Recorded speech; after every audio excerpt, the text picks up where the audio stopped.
Hi hello friends, ನಮಸ್ತೆ. ಎಲ್ಲರೂ ಹೇಗಿದ್ದೀರಾ? ಎಲ್ಲರೂ ಚೆನ್ನಾಗಿದ್ದೀರಾ ಅಂದ್ಕೊಂಡಿದ್ದೀನಿ. ಹೋಪ್ ನಾನು ಕೂಡ ಚೆನ್ನಾಗಿದ್ದೀನಿ. Welcome back to my YouTube channel. Friends, ಎಲ್ಲರೂ ಚೆನ್ನಾಗಿದ್ದೀರಾ ಅಂದ್ಕೊಂಡು ಭಾವಿಸ್ಕೊಂಡು ಇವತ್ತಿನ ಒಂದು ವಿಡಿಯೋನ ಸ್ಟಾರ್ಟ್ ಮಾಡಿಬಿಡೋಣ. ಸ್ನೇಹಿತರೆ, ಗೃಹಲಕ್ಷ್ಮಿ ಹಣನ ಇಂಥವರಿಗೆ ಮಾತ್ರ ಕೊಡ್ತೀವಿ ಅಂದ್ಬಿಟ್ಟು ರಾಜ್ಯ ಸರ್ಕಾರ ತಿಳಿಸಿದೆ. ಸೊ ಹಾಗಾಗಿ ಯಾರಿಗೆಲ್ಲ ಬರುತ್ತೆ, ಯಾರಿಗೆಲ್ಲ ಬರಲ್ಲ ಅನ್ನೋದನ್ನ ಈ ವಿಡಿಯೋದಲ್ಲಿ ನಿಮಗೆ ತಿಳಿಸ್ಕೊಡ್ತೀನಿ. ಅದಕ್ಕೆ ನೀವೇನು ಮಾಡಬೇಕು ಅಂದರೆ ವಿಡಿಯೋನೆಲ್ಲೂ ಕೂಡ ಸ್ಕಿಪ್ ಮಾಡಬಾರ್ದು. ಅಂದರೆ ವಿಡಿಯೋನೆಲ್ಲೂ ಕೂಡ ಓಡಿಸ್ಕೊಂಡು ಹೋಗಿ ನೋಡ್ದೇ ಮೊದಲಿಂದ ಕೊನೆ ತನಕ ವಿಡಿಯೋ ನೋಡಿದಾಗ ನಿಮಗೆ ಫುಲ್ ಇನ್ಫಾರ್ಮೇಷನ್ ಅರ್ಥ ಆಗುತ್ತೆ. ವಿಡಿಯೋ ನೋಡಿಬಿಟ್ಟು ಇಷ್ಟ ಆದರೆ ದಯವಿಟ್ಟು ಲೈಕ್ ಮಾಡೋದನ್ನ ಮರಿಬೇಡಿ. ಇನ್ನೂ ನನ್ನ ಚಾನಲ್ನ ಸಬ್ಸ್ಕ್ರೈಬ್ ಮಾಡ್ಕೊಂಡಿಲ್ಲ ಅಂದರೆ ಸಬ್ಸ್ಕ್ರೈಬ್ ಮಾಡ್ಕೊಳ್ಳಿ. ಯಾರೆಲ್ಲ ಸಬ್ಸ್ಕ್ರೈಬ್ ಮಾಡಿಕೊಂಡು ವಿಡಿಯೋ ನೋಡ್ತಿದ್ದೀರಾ ಅವ್ರಿಗೆ ಥ್ಯಾಂಕ್ ಯು ಸೋ ಮಚ್ ಅಂತ ಹೇಳ್ತಾ ವಿಡಿಯೋನ ಸ್ಟಾರ್ಟ್ ಮಾಡಿಬಿಡೋಣ. ಹೌದು ಸ್ನೇಹಿತರೆ, ಕೇಂದ್ರದಲ್ಲಿ BJP ಅಧಿಕಾರಕ್ಕೆ ಬಂದಿದ್ದೇ ತಡ. ಮಹಿಳೆಯರಿಗೆ ಒಂದು ಟೆನ್ಷನ್ ಸ್ಟಾರ್ಟ್ ಆಗಿದೆ ಅಂತಲೇ ಹೇಳ್ಬೋದು. ಯಾಕಂದರೆ ಎಲ್ಲರಿಗೂ ಗೊತ್ತಿರುವ ಹಾಗೆ ಕೇಂದ್ರದಲ್ಲಿ BJP ಅಧಿಕಾರಕ್ಕೆ ಬಂದಿದ್ದೇ ತಡ. ಕಾಂಗ್ರೆಸ್ ಕೊಟ್ಟಿರುವ 5 ಗ್ಯಾರಂಟಿ ಯೋಜನೆಗಳು ತುಂಬ ಕಡೆ ಸ್ಟಾಪ್ ಮಾಡ್ತಾರೆ ಅನ್ನೋದು ಕೂಡ ವೈರಲ್ ಆಗ್ತಾ ಇದೆ. ಇದಕ್ಕೆಲ್ಲ ಆನ್ಸರ್ ಸಿಗುತ್ತೆ ವಿಡಿಯೋ ನೋಡಿದಾಗ ಅಂತ ತಿಳ್ಕೊಂಡು ವಿಡಿಯೋನ ಸ್ಟಾರ್ಟ್ ಮಾಡಿಬಿಡೋಣ. ಹೌದು ಸ್ನೇಹಿತರೆ, ಗೃಹಲಕ್ಷ್ಮಿ ಮತ್ತು ಶಕ್ತಿ ಯೋಜನೆ ಕಾಂಗ್ರೆಸ್ ಸಚಿವರ ಕಡೆಯಿಂದನೇ ಇವೆರಡು ಯೋಜನೆಗಳನ್ನ ಸ್ಟಾಪ್ ಮಾಡಿ ಅಂತಂದ್ಬಿಟ್ಟು ಒತ್ತಾಯ ಮಾಡ್ತಾ ಇದ್ದಾರೆ. ಅದರಲ್ಲೂ ಗೃಹಲಕ್ಷ್ಮಿ ಯೋಜನೆಯಾಗಲಿ ಶಕ್ತಿ ಯೋಜನೆಯಾಗಲಿ ಏನು ಕಾರಣದಿಂದ ಸ್ಟಾಪ್ ಮಾಡಿ ಅಂತ ಹೇಳ್ತಾ ಇದ್ದಾರೆ ಅಂದರೆ, ಗೃಹಲಕ್ಷ್ಮಿ ಯೋಜನೆ ಕೊಟ್ಟಿದ್ರೂ ನಮಗೆ ಸರಿಯಾದ ರೀತಿಯಲ್ಲಿ ಓಟ್ ಹಾಕಿಲ್ಲ ಅನ್ನೋ ಕಾರಣ ಒಂದು. ನೆಕ್ಸ್ಟ್ ಶಕ್ತಿ ಯೋಜನೆ ಯಾಕೆ ಸ್ಟಾಪ್ ಮಾಡ್ತಾ ಇದ್ದಾರೆ ಅಂತಂದರೆ ಸ್ನೇಹಿತರೆ, ನಾಗರಿಕರಿಗೆ ಮತ್ತು ಮಕ್ಕಳಿಗೆ ಟ್ರಾವೆಲ್ ಮಾಡೋಕ್ಕೆ ತುಂಬಾ ಕಷ್ಟ ಆಗ್ತಾ ಇದೆ. ಸೊ ಹಾಗಾಗಿ ಶಕ್ತಿ ಯೋಜನೆಯನ್ನು ನೀವು ಸ್ಟಾಪ್ ಮಾಡಬೇಕು ಅಂದ್ಬಿಟ್ಟು ಸಾರಿಗೆ ಇಲಾಖೆ ಕಡೆಯಿಂದನೂ ಇದೇ ನ್ಯೂಸ್ ಬರ್ತಾ ಇದೆ ಸ್ನೇಹಿತರೆ. ಇದಕ್ಕೆಲ್ಲ ಕಾರಣ ಏನು ಅಂತ ನಿಮಗೆ ತಿಳ್ಕೊಂಡಾಯಿತು. ನೆಕ್ಸ್ಟ್ ಏನಂದರೆ ಸ್ನೇಹಿತರೆ, ಸ್ಟಾಪ್ ಮಾಡ್ತಾರಾ ಸ್ಟಾಪ್ ಮಾಡಲ್ವ ಅನ್ನೋದು ನಿಮಗೆ ಒಂದು ಕುತೂಹಲ.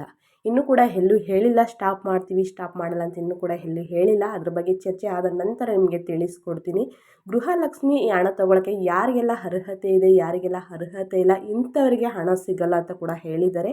ರಾಜ್ಯ ಸರ್ಕಾರದಿಂದ ಹೊಸದಾಗಿ ಬಂದಿರುವ ರೂಲ್ಸ್ ಏನಂದರೆ ಸ್ನೇಹಿತರೆ, ಯಾರೆಲ್ಲ ಮೊದಲು ಅರ್ಜಿ ಹಾಕಿದ್ರಿ ಗೃಹಲಕ್ಷ್ಮಿಗೆ ಅಂದರೆ BPL ರೇಷನ್ ಕಾರ್ಡಲ್ಲಿ ಮೊದಲ ಮಹಿಳೆ ನೇಮ್ ಇರೋರು ನೀವು ಅರ್ಜಿ ಹಾಕಿದ್ರಲ್ವಾ, ಅಪ್ಲಿಕೇಶನ್ ಹಾಕಿದ್ರಿ. ಅಪ್ಲಿಕೇಶನ್ ಆಗಿ 10 ಕಂತಿನ ಹಣನ ನೀವು ರಿಸೀವ್ ಮಾಡ್ಕೊಂಡಿದ್ದೀರಾ. ಇನ್ನು ಮುಂದೆ ಕಂತ ಹಣನ ನೀವು ರಿಸೀವ್ ಮಾಡ್ಕೊಳ್ಳೋಕ್ಕೆ ಈ ರೂಲ್ಸ್ನ ನೀವು ಫಾಲೋ ಮಾಡಿದರೆ ಮಾತ್ರ ನಿಮಗೆ ಹಣ ಬರುತ್ತೆ 2,000 ಅಂತ ತಿಳಿಸ್ತಾ ಇದ್ದಾರೆ. ಏನು ರೂಲ್ಸು ಅಂದರೆ ಸ್ನೇಹಿತರೆ, ಇವಾಗ ನೀವು BPL ರೇಷನ್ ಕಾರ್ಡಲ್ಲಿ ಏನು ಅರ್ಜಿ ಹಾಕಿದ್ರಿ ಗೃಹಲಕ್ಷ್ಮಿಗೆ ಅದನ್ನು ಒಂದು ಸಲ ವೆರಿಫಿಕೇಷನ್ ಮಾಡಿಸ್ತಾರೆ. ನೀವು ಅದರಲ್ಲಿ ಎಲ್ಲ ಸರಿಯಾದ ರೀತಿಯಲ್ಲಿ ನೀವು ಕೊಟ್ಟಿದ್ರೆ ನಿಮ್ಮಂಥವ್ರಿಗೆ ಹಣ ಬರುತ್ತೆ. ಯಾರೆಲ್ಲ ಡೂಪ್ಲಿಕೇಟ್ ಮಾಡಿಸ್ಕೊಂಡು ರೇಷನ್ ಕಾರ್ಡ್ BPL ರೇಷನ್ ಕಾರ್ಡೆಲ್ಲ ಮಾಡಿಸ್ಕೊಂಡು ಅರ್ಜಿ ಸಲ್ಲಿಸಿದರೆ ಅವ್ರಿಗೆ ಕ್ಯಾನ್ಸಲ್ ಮಾಡ್ತಾರೆ. ಅದರಲ್ಲೂ ಕೂಡ BPL ಅವ್ರಿಗೆ ಮಾತ್ರನೇ ಸಿಗುತ್ತೆ ಅಂತ ಹೇಳಿದ್ದಾರೆ. ಈಗ ಹೊಸದಾಗಿ ಗೃಹಲಕ್ಷ್ಮಿಗೆ ಅರ್ಜಿ ಹಾಕೋರಿಗೆ 90% ಸಿಗಲ್ಲ ಅಂತ ಕೂಡ ಹೇಳಿದ್ದಾರೆ ಸ್ನೇಹಿತರೆ. ಸೊ ಹಾಗಾಗಿ ಯಾರೆಲ್ಲ ತಪ್ಪು ಡಾಕ್ಯುಮೆಂಟ್ಸ್ಗಳನ್ನ ನೀವು ಕೊಟ್ಟಿದ್ದೀರಾ ಅವ್ರಿಗೆ ಇನ್ನು ಮುಂದೆ 11ನೇ ಕಂತು 12ನೇ ಕಂತು ಮುಂದೆ ಬರುವಂಥ ಕಂತುಗಳು ಬರಲ್ಲ. ಇನ್ನು ನೆಕ್ಸ್ಟ್ BPL ಸರಿಯಾದ ರೀತಿಯಲ್ಲಿ ನೀವು ಅಪ್ಲಿಕೇಶನ್ ಕೊಟ್ಟು 10 ಕಂತುಗಳನ್ನ ನೀವು ರಿಸೀವ್ ಮಾಡಿಕೊಂಡು 11ನೇ ಕಂತಿಗೋಸ್ಕರ ನೀವು ಕಾಯ್ತಾ ಇದ್ದರೆ ನಿಮಗೆ ಒಂದು ಒಳ್ಳೆ ಅಪ್ಡೇಟ್ ಅಂತಲೇ ಹೇಳ್ಬೋದು.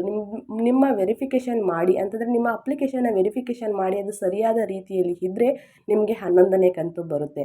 ಇಲ್ಲಾಂದರೆ ನಿಮಗೂ ಕೂಡ ಅಂತಂದರೆ 10 ಕಂತು ರಿಸೀವ್ ಮಾಡ್ಕೊಂಡಿದ್ದೀರಾ, 11 ಕಂತು ಆರಾಮಾಗಿ ಬರುತ್ತೆ ಅಂದ್ಕೊಂಡಿದ್ದೀರಾ.